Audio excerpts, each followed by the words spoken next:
So I received a call today from someone representing Donald Trump's campaign headquarters in New York State. And the lady asked me if I'd be voting for Donald Trump, and I said yes. And she asked me would I be willing to make phone calls to try and get some other people on board to vote for Donald Trump. And I told her that I had been making video blogs for YouTube, and she asked me if I would do one specifically about the New York primary coming up, and I said yes. So I'm doing this specifically because I was called today and I was asked. So let's discuss what's going to be happening in New York on the 19th. New York primary is going to be very important to Donald Trump. There are 95 delegates at stake here, and they are apportioned. It is not a winner-take-all state, but there is triggers and mechanisms for it to become a winner-take-all state. It can be a little bit confusing, but not too confusing. The way that we apportion the delegates here is that statewide, there are 14 delegates. And if Mr. Trump wins with a better than 50% vote and neither of the other two get above 20%, he will get all 14 of those delegates. If anybody goes above 20%, he's going to have to share some of them. We don't want that to happen. The rest of the delegates are assigned by congressional district. We have 27 congressional districts here in New York. Each one of them has 3 delegates up for grabs. It goes by the congressional district and the population. It's kind of strange because some of you may have guessed, New York is a pretty liberal state. 2 of our senators are Democrats. Most of our congressional representatives are Democrats. There's really only a few congressional districts in the state that have majority Republicans. But those districts where there are majority Democrats have an equal number of delegates to offer, 3. There are some districts where there are literally just a couple of hundred registered Republicans. I'm talking about the 5 boroughs. Now, in 2012, it's interesting to note that Mitt Romney won the 16th congressional district, which is a section of Bronx, with 151 votes. 151 people voted for him, and he got all 3 delegates from that congressional district. Now, in Nassau County, it ain't going to be that easy. Now, Nassau County only has 4 congressional districts. We only have 12 delegates to offer, and we have a lot more registered Republicans. So he would have to win a much larger majority on Long Island.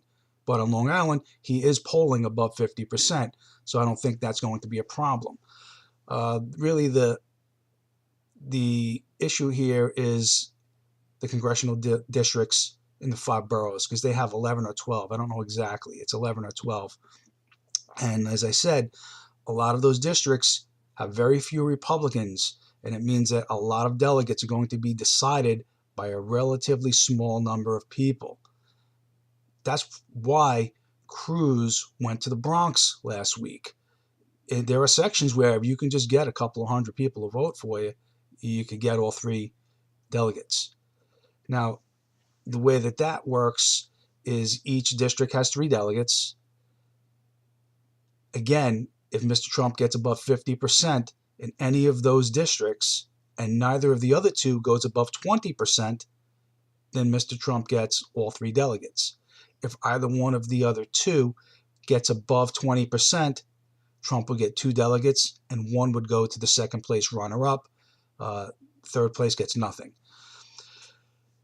It is possible for Donald Trump to sweep New York and get all 95 delegates. It's going to take work and due diligence to reach out to people in the 5 boroughs. If you are a Republican and you live in any of the 5 boroughs, if you're a registered Republican and you live, say, in Harlem or in South Bronx where there are very few Republicans, I'm imploring you, don't waste your vote on Cruz or on Kasich. You don't want to vote for Cruz for obvious reasons. I mean, when he spoke about New York values and he spoke in such a derisive way about us, it really showed what he thinks of New York and New Yorkers as a whole. He doesn't differentiate between New York Republicans and New York Democrats. He sees New York Republicans as being Democrat light. He really doesn't care much for us. and he doesn't deserve any votes in the state. He shouldn't get any.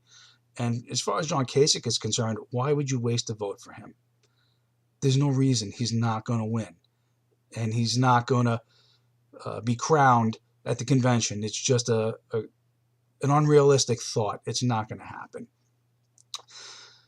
Now, California comes up in June, and their rules are very similar to New York's. They have more congressional districts. They have more delegates to offer.